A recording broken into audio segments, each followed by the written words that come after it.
ได้มีพิธีประกาศกงจักการจะตั้งและบุคลากรภายหลังที่โฮมเปียกงานสื่อมวลชนแถลงข่าวมาขึ้นกับคณะโฆษณาอบรมศูนย์กลางภาคพิธีดังกล่าวจัดขึ้นในตอนบ่ายมื้อนี้23มิถุนายน2025ที่ห้องประชุมห้องประกันศูนย์กลางภาคโดยการเป็นประธานของสหายกีแก้วไข่คำปิทูลกรรมการกรมการเมืองศูนย์กลางภาคของนายกรัฐมนตรีสหายคำพันธ์เผยยวงศ์เลขาธิการศูนย์กลางภาคหัวหน้าคณะโฆษณาอบรมศูนย์กลางภาคได้รายงานผลการจัดตั้งปฏิบัติการโอนเปียกงานแถลงข่าวสื่อมวลชนไปขึ้นกับคณะโฆษณาอบรมศูนย์กลางภาคบรรดากรมที่ยกย้ายออกจากกระทรวงแถลงข่าววัฒนธรรมและท่องเที่ยวมาขึ้นกับคณะโฆษณาอบรมศูนย์กลางภาคประกอบมี1กลุ่มคือกลุ่มสื่อมวลชนและ4หัวหน่วยวิชาการเทียบเท่ากลุ่มคือ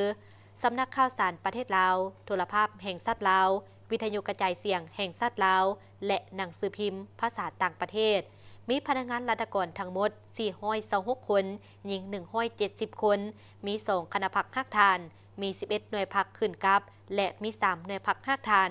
มีสมาชิกพักหลายกว่า300สหายหญิง135สหายเนื่องจากว่าการจะตั้งที่เหตุหน้าที่เปียกงานแถลงข่าวสื่อมวลชนมีจุดพิเศษเฉพาะด้านวีซ่าเฉพาะที่มีความแตกต่างกันฉะนั้นโค้งประกอบกงจักการจะตั้งใหม่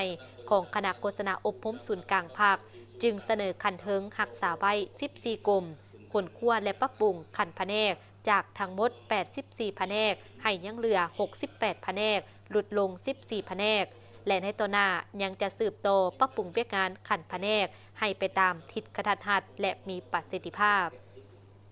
โอกาสนี้สหายกีแก้วไข่คำปิทูลได้เน้นบางปัญหาที่สำคัญภายหลังการมอบโอนนี้แล้วให้คณะโฆษณาอบรมศูนย์กลางภาคสืบต่อสุ่มใส่ปรับปรุงกงจักการจะตั้งที่มีเปียกสื่อมวลชนหรือเปียกแถลงข่าวขึ้นกับให้สำเร็จโดยใบเพื่อขับเคลื่อนเปียกงานให้ต่อเนื่องและมีผลสำเร็จที่พ้นเด่นขึ้นตืม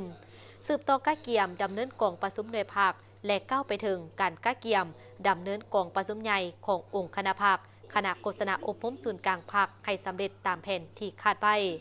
เกี่ยวกับเปียกสื่อมวลชนให้สืบต่อหักตาและเสริมขยายมูลเสื้ออันดีงามของตนพร้อมกันบุกบืนแข่งขันปฏิบัติหน้าที่เปียกงานให้ต่อเนื่องเป็นปกติและมีผลสำเร็จดีขึ้นกว่าเก่า